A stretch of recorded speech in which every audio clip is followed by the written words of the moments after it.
हरे कृष्णा हरे बोलीला, हरे कृष्णा हरे बोलीला।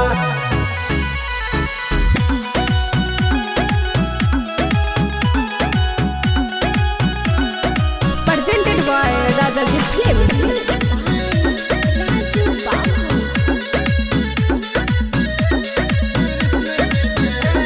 कृष्ण जी के वंशज होई, कृष्ण जी के वंशज होई, कृष्ण जी के वंशज होई, केहू से न डरीला। हरे कृष्णा हरे बोलीला,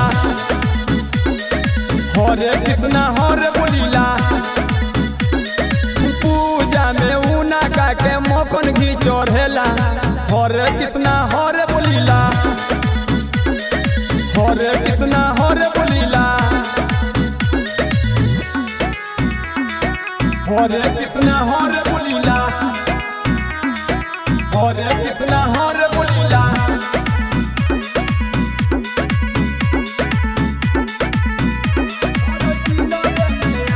और जिलोबे में आवे इनकर नाम हो, जिनके नाम कृष्ण भगवान हो, जिनके नाम कृष्ण भगवान हो। हर जिलोबे में आवे इनकर नाम हो, जिनके नाम कृष्ण भगवान हो।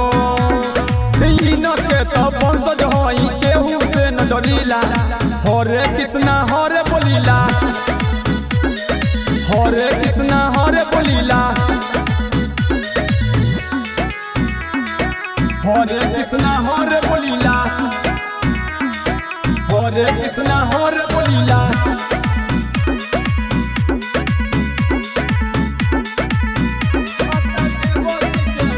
माता देवती के रोहे उतलाल हो, कृष्ण जी तो कोइले बा कमाल हो, कृष्ण जी तो कोइले बा कमाल हो।